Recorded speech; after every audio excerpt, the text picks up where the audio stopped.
offices of Ash and Flo. This is Unbillable Hours, a podcast about professional services marketing. Stick around to listen to our insights, tips, and best practices to improve your firm's marketing and even your career.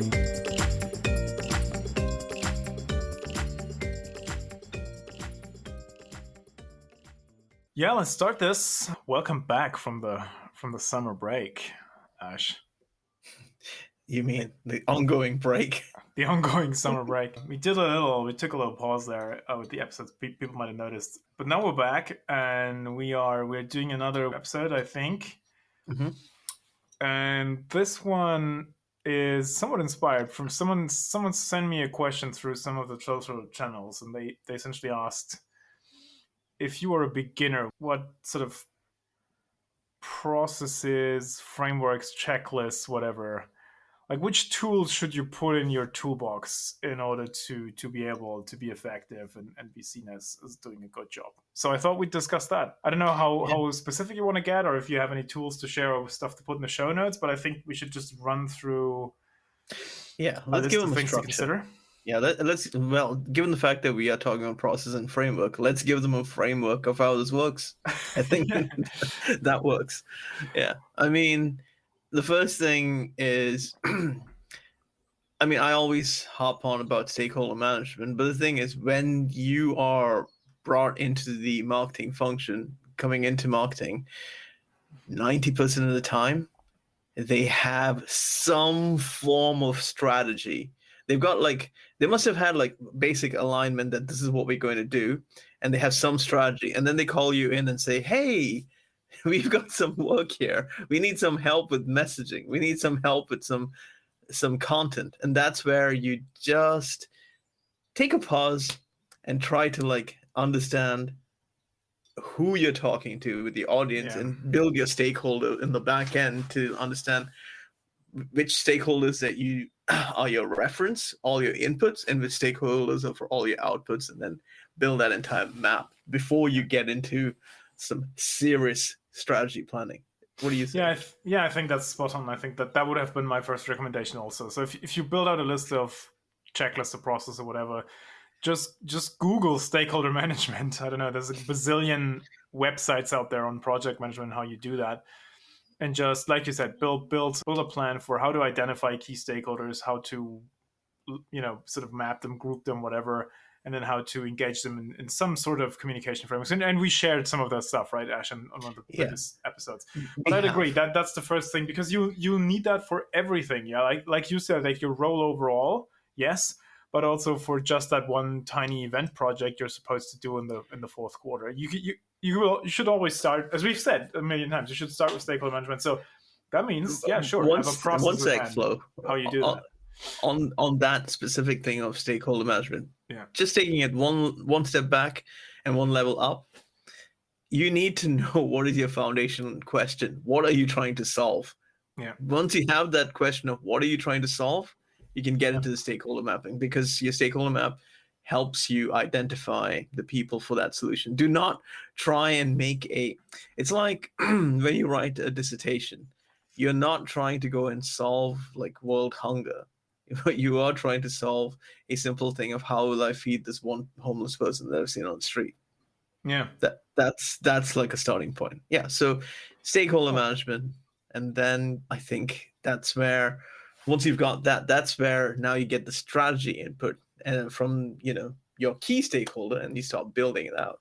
I mean, you've got a lot of experience with working with these kinds of groups these days. Yeah. Okay. We've opened the toolbox. First tool we put in, right? A stakeholder management sort of process. And I think then, to your point with the strategy, it's good to move down the rungs of the ladder. Does it make sense? So now we go from the strategic stuff into the more operational and the actual execution of it. That's how I would think about the tools we need. And then, you're right. For the strategy, you should have a decent understanding of how do you create a marketing strategy, right? So either you've learned that at university. I didn't. I learned it on the job working in an advertising agency. But again, there are frameworks for how you do that stuff. And I'm guessing there are sub frameworks or sub processes that go into that. Like at some point, you probably do a SWOT analysis or whatever it is that goes into these types of things. So I don't know if you want to go more detail into what a strategy framework looks like, I think, or my recommendation would be to think from the end output backwards. Like if your job is to create a full-fledged marketing strategy for the practice, what would that document look like, right? And then can you build out a checklist for how to get that together? And if that's not your job because you just run a small team that is, I don't know, maybe let's say you do digital advertising as part of the team. Okay, what is your contribution then to that strategy document? And how do you create that contribution? Can you list out some steps that go into that? But just that would be my view. And Flo, you actually said a really pertinent point here, that you didn't study marketing and you picked it up on advertising. And I also was not a person who studied marketing and picked it up, on the job. But that's something that you need to think of. Just what you said is that you need to think about it in sales terms, of the why of the sales. That's how you build the strategy out. If you think about it on the heavy, technical, geeky side of things, you will forget the actual selling part. So you need to think about the selling part and work backwards, because then you can build the strategy out in the most appropriate way and make sure that what you do actually has some sort of conversion thing, which we can get into when we talk about the next toolkit rather. But that sales conversion is your why to start building a strategy. And that's a good point. I think you gotta, and that's also, you have to, I think that could go into your process or your checklist, ensuring that focus, that's what you bring right into the process. But I was thinking while you were talking about the next piece, are there people in marketing teams or functions who don't influence strategy but just execute stuff? That probably still exists, right? Probably someone somewhere in marketing ops doesn't get asked strategic questions, or there is a creative team that's just supposed to do the creative for campaigns, but they don't influence strategy. But they maybe need something that's an equivalent, because they will have, when someone hands them the strategy, like you said, they will need a process to how to turn that into a plan. Either that's a marketing plan or it's just a plan for their function. We're talking about the creative guys, right? Sort of. So that, I don't know, would that be the next one in your book? I would say the analytics and measurements guys rarely are involved in the strategy, because they're more involved in the central marketing function of like trying to build insights from someone else's strategy. But having them come into the strategic planning conversation is as important as having your marketers come into the sales planning conversation. Yeah. And just like you want to be included in the big conversation where you actually have input, make sure that you include, especially if you're in a large organization, make sure that these people and your campaign people are included so that they can give you the right things to measure, which is actually the next toolkit that you need to bring in. Bring in these people to help you identify what exactly you're trying to measure, what are your key channels, what does success look like? Because these people are working on the sales end, not on the sales end, but measuring the sales impact and sales effectiveness, that they'll be able to tell you that this is what success looks like. However, in companies where the sales and marketing funnels are not that well connected, this is still a bit ambiguous, but outside of that, you should be able to get this. Yeah, and I think we shared a way back when. I'll find the link again and put it in the show notes again. But we shared some tips around how to create, for example, a scorecard, which I think that is what you're saying, right? That's the next set of process we need is how do we land on a list of measurements which we need to track based on the strategy or based on the strategic planning we've done. Well, and make sure.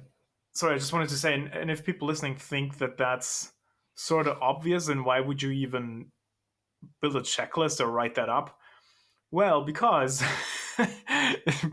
it often isn't, right? It often is not quite as clear, and so people tend to do just random stuff. Just the other day, someone sent me a deck that had a slide in there on measurements, and it had like 25 different metrics across a set of. I think they made up 4 domains, and I was like, that's pretty much everything. That's pretty much every measurement I can think of minus 2 or 3 or plus 2 or 3. I don't know.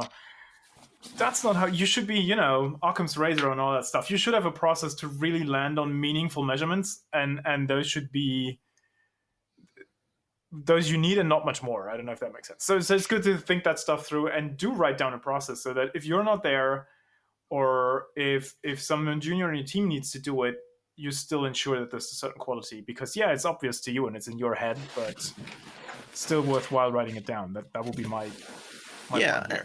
And when you think about it, you need to help, first of all, people understand what's measures and what's metrics. Yeah. Like, because your measures are your key things, like your share of voice, your impact, what do you say, campaign effectiveness, sales, marketing, sales conversion. Those things are your measures, and within your measures you have your metrics that you basically build out. Like you basically just look, what is your ranking in some PR analytics, or what is the strength of your thought leadership, which all can be measured. But bear in mind, some of these things are so vague because you got things like knowledge capture, knowledge generation, and things like that need you to spend some time with all your stakeholders to figure out what is the right measure for this, because intangibles are hard to measure. Yeah. And by the way, that could be, again, one more reason to write it up. That absolutely should be a bullet point on your list or in your process, right? Mm-hmm. Go and check with the stakeholders. I don't know, maybe it's marketing operations, maybe you have someone in biz dev, whatever. Show them your ideas for a measurement and then ask them, can we get to that data? Do we have something else? What would be the most elegant way to, your point is well made, I think. You have to think about these things, the feasibility of it, right? Not just throwing 25 fantasy measurements. Oh, sorry, that probably were metrics, and 5 measurements. Throwing just everything that you've heard of in business school on a slide. I'm exaggerating, but that's not helpful, right?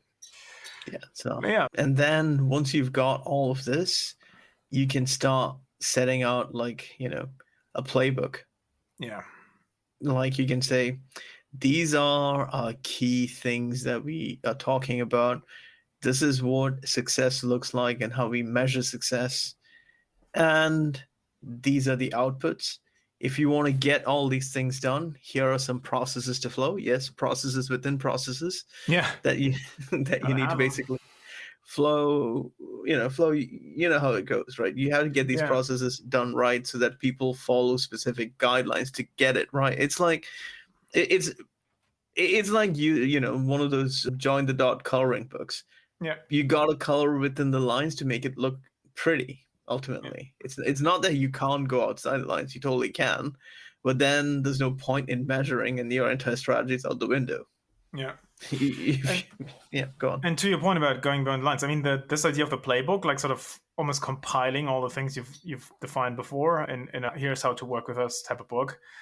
I think that's exactly right to establish the lines, because you should say, look, these are the business metrics we have to support. And then maybe these are the other business outcomes we have to enable or whatever. And then we have, for my team, as we sit here, 3 people in, digital marketing, here's how we break this down. These are our objectives. And then here are the measurements we care about. And then you get into a listing of services. And to your point about the line, it really helps if you can be very clear about what you do and what you do not, right? And where you... From there, what your interconnects are. So sticking with the idea of digital marketing, if all you do is create the content, the creative, but you do not touch promotion because there's a separate team doing that, well, you would write that in the playbook, and then you would maybe define, again, like you said, process within processes, a couple of bullet points. How do we hand it over? How do we work with whatever that other team is, demand gen or advertising? How does the interface work there? So we can get promotion going for a team. And given that we have a lot of tech audiences, let's just say that these things are much more like your SLAs, really. Yeah. They are your SLAs so that people know how to work with each other. And more importantly, you know what you can expect from them, the timing and everything. And those need to be set up, because the timings are super key to talk about your outcomes. And that drives us to the next point of reporting, because you have to know your cycles to do reporting. And I've worked in plenty of companies where reporting period comes reporting period comes in a way that it intersects almost with when your metrics are and your measures are delivered. So for the nearest report, we often had to like use metrics from the last quarter the quarter before as opposed to the most recent one, because the way the reporting framework was struck was not ideal for how you could collect all the information. So this SLA is needed to make sure that you report into the format that works for you. Now, this varies from company to company. For some, it depends upon like, your shareholder meeting. So you got to like time it, everything right to that, and it's done well. But it does mean that there's a lot of work and a lot of people involved in it. So you have to be very mindful of the effort involved to get your reporting done right. It's not like, hey, I just need these few metrics. Pulling those out is like pulling teeth. It's not easy. Yeah. And I mean, and that's true. And I think it's not easy, but those are at the same time these problems have been solved somewhere, right? I was thinking ahead about how as we've taken people through our list, and it sounds like a lot of stuff to put together, but the reality is, I mean, which is probably not entirely wrong, but it's very much worth your while if as soon as your team is slightly bigger. I've done some of this stuff even when I just was a one-man team here or there. It just helps me sort of keep my mind in the right space. My point is, if that sounds a lot, keep in mind that many of these things exist. You can just go on the internet and find out what is a good reporting process in a certain context, or how do I structure a report, or these types of things. And the same is true for almost all the other service delivery processes, right? Do you want to do messaging with the business as part of your job? Do you offer that service? Is that in your playbook? Okay, what's the process for the messaging? Well, you can find processes in the web. Like, here's a messaging framework. Here's how you would deliver that in a workshop. Blah blah blah. Like, all of this stuff pretty much has been defined, and you can find it for free. And I would encourage people to do that. Don't reinvent the wheel because you think your stuff is so special. Fringe cases might exist, but very often you can get like to 80% of the way with just, I was not going to say copying someone else's approach, which that sounds a bit harsh, but I think that what it comes down to, right? It's just standard operating totally procedures, fine. and you could lift someone else's and get going. I mean, this is exactly the place where I would say use the old quote of good artists copy, great artists steal. Yeah.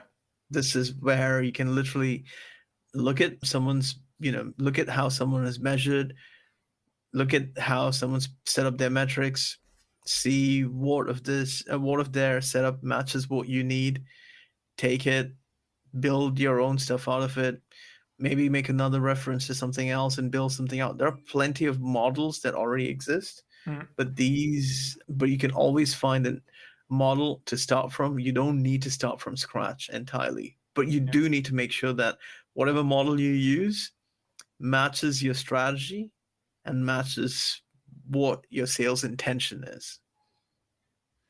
Yeah. So I don't know. I'll just recap for people, and if do you want to go into tools a little bit, and we can just sort of riff on how we do that, because you mentioned a few before we hopped on the call, so I'd be interested. Yeah, I was just thinking that when you need to do all of this stuff, you need to set up your workspace, and Notion is a pretty good workspace for you to like build all these things on, because right now we're not talking about a tool for you to start measuring. You can literally like set up like a Tableau or a Click dashboard to do all, feed in all your metrics and build out your measurement dashboard. But before that, when you're starting off with your stakeholders, when you're building up your strategy planning, you need to have like a workspace to build the whole thing, and Notion is great for that. There are other productivity tools that we can use. We're always use things like that and things to keep your notes in one space. And yeah, Flo, you've got like a few as well, right?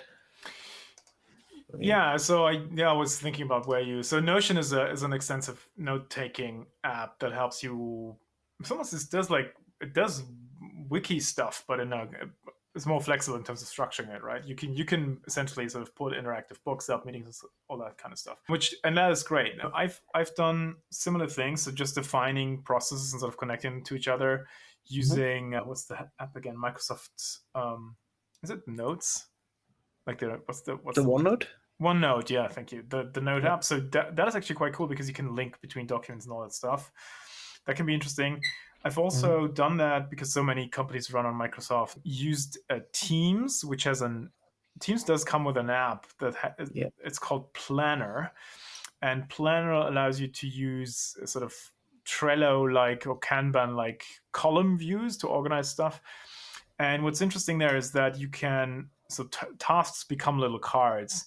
And the task cards can have checklists. And what is interesting is you can sort of templatize them, right? So I would create, if we had, let's say someone needs to create a blog post based on a new research report, we would have in the Teams column a template card that has all the the checklist is already complete there. So they just copy that, use it for their blog project, all the tasks. So it's it's both a device for tracking the project and also giving the people sort of instructions how to do it. So that was another idea.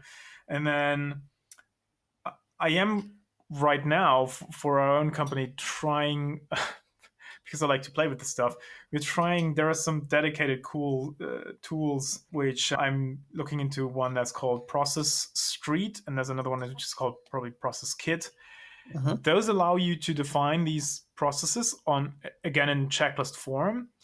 But then, and this is where maybe it gets too complicated for many of the use cases, but this also then allows to do automation, right? So in the case of, I could do the same thing with Teams, have a checklist. This is what we do with a blog post, blah, blah, blah. But if there's a checklist in there saying, we pick the project up and I want just an email to be sent to the authors of the research report that my team is now working on their blog post, tools like Process Street would trigger that email automatically and just send it through an email integration. So you define the email copy once, right, and then blah, blah, blah. So this is sort of the highest level of sort of sophistication. And so I see someone make that joke about never spend 10 minutes doing something which you could spend 10 hours to fail to automate. So I'm very much of that.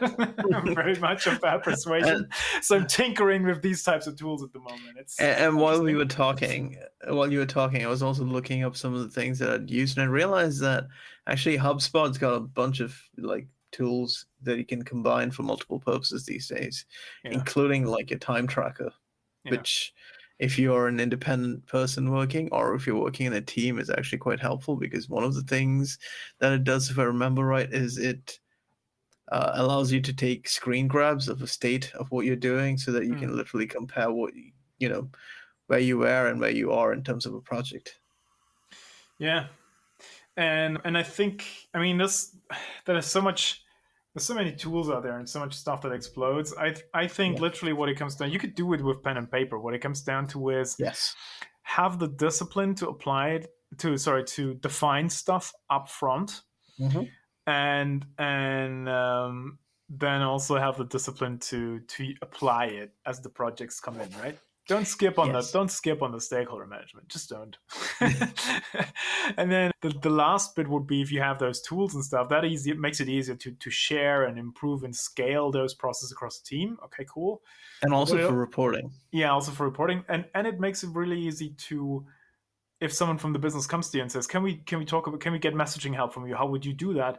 You can literally open your virtual or digital drawer and send them the thing and say, sure, we can. Here's the process for that. Can you get your team in a 45-minute briefing call this week? Because here are the questions we'll send you. I mean, that stuff just helps make you so much more effective, one.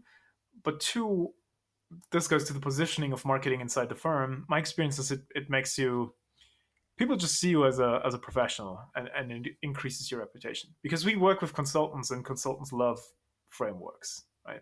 So if you pull one out to answer their service request, that's something they'll immediately understand and sort of value. As opposed to you telling them, oh yeah, sure, let's have a kickoff call and then we'll see, right? The more detail you can give in advance, the better. Let's have a kickoff call. We'll see. Oh God. And then to your point of stakeholder management, Ash, we know what the next question is. Oh, who should be on that call? Oh, I don't know. Who can tell us? Well, let's see. Right? As opposed to you say, oh, look, we have this stakeholder radar thing. Well, could you help with that as a 10-minute thing? So we list everybody and then we decide to invite. Yeah. Cool. Yeah, that's the key thing. Talk to them, because talk to them before you set up your call. Because a lot of times I've seen this with a lot of marketers. They'll just invite this one or two key stakeholders, and these people are so high up on the decision tree that all the key info that you need has to come from their number ones or two levels down, and they're not there for any input, and you just sit there and you just like, yeah, we've got some high level stuff here now, but we can't do anything because we don't have the information to like take it to the next level. Yeah.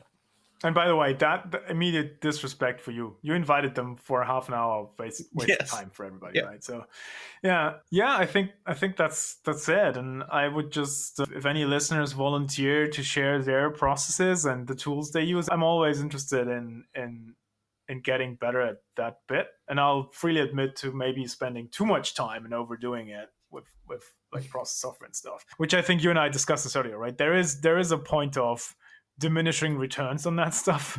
So basic checklist in Notion, as Ash suggested, probably is the way to do it. And you can always tinker with the automation, like, I don't know, 10 years in the future. But that'd be our recommendations. To wrap up, like what we said, I think, Ash, was define processes starting with process you need to enable alignment. So this is all the stakeholder stuff, right? Be very clear, have defined stuff, how to do that. And then go from strategy into execution. So have processes for defining strategy or contributing to strategy, for planning, for defining measurements and metrics. That's important. And then have it's more like a summary piece, but have a framework for how to work with you. We call this a playbook that sort of summarizes the previous pieces, and also adds the services or the things you do to work on those. And then inside that, service level agreements kind of thing. Yeah. And then have processes for services to deliver, including reporting. And I think you've covered the whole thing, Flo. So that's it. We can say it's been a process. It's been a process. Yeah, nice. Thanks, Ash, and speak soon. Speak soon. Thanks for listening to Unbillable Hours. If you want more, tune in next week. You know where to find us.